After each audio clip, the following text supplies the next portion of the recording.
In January of 1913, in December of 1913, he signed the Federal Reserve Act, bringing the Federal Reserve System into place in America, and did what Thomas Jefferson said must never happen. He took the control of the money away from the people by taking it away from the Congress and gave it to a group of private individuals who have to pay taxes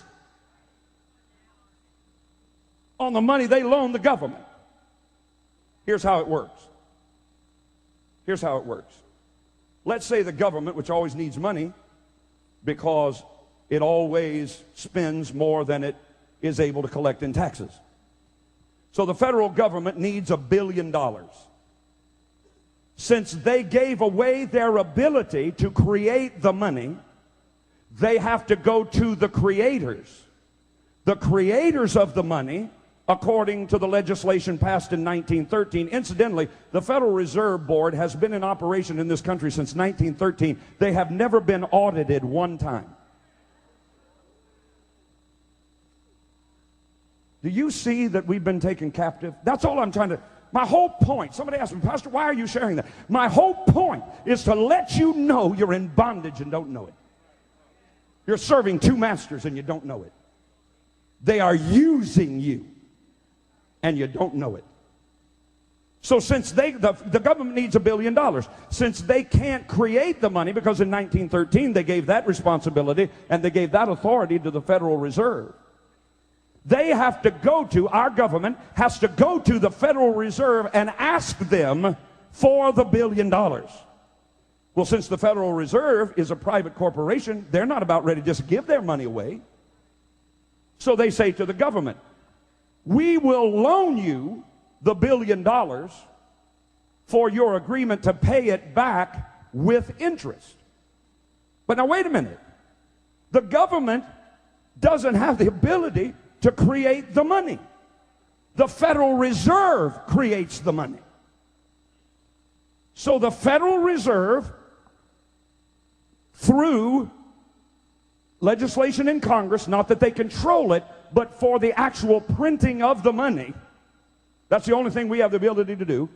Congress tells the Treasury Department, the Fed will loan us $1 billion, print $1 billion in U.S. Treasury bonds.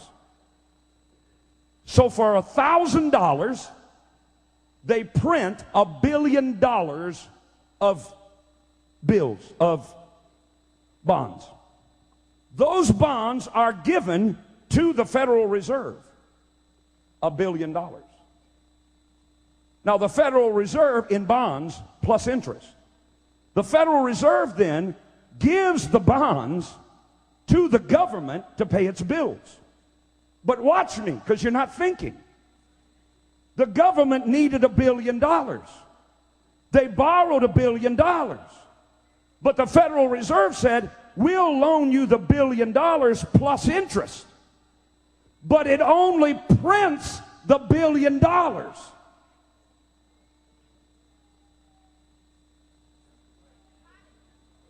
So the interest payments are never created and put into the system. So how is the government ever going to pay them back? They didn't have the $1 billion to begin with. If they didn't have the billion, then they didn't have the billion plus interest.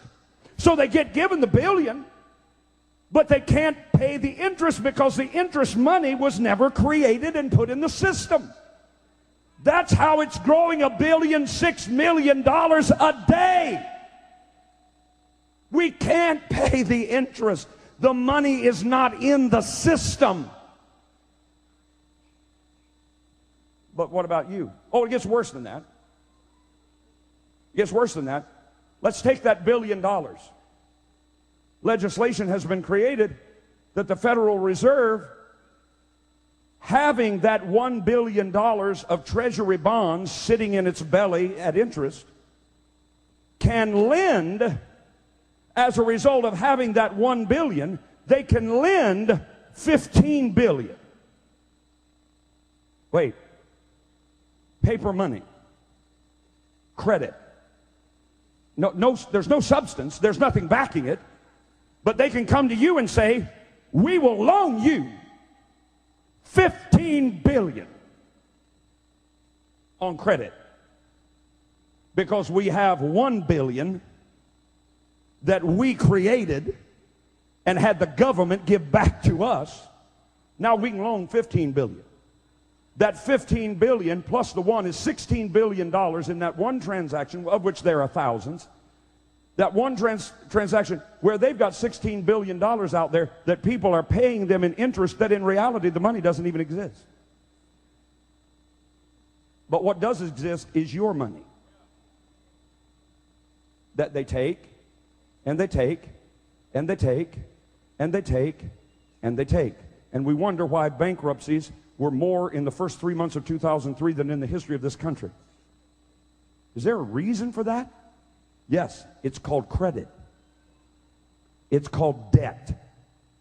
How many of you agree that's awful and that shouldn't be?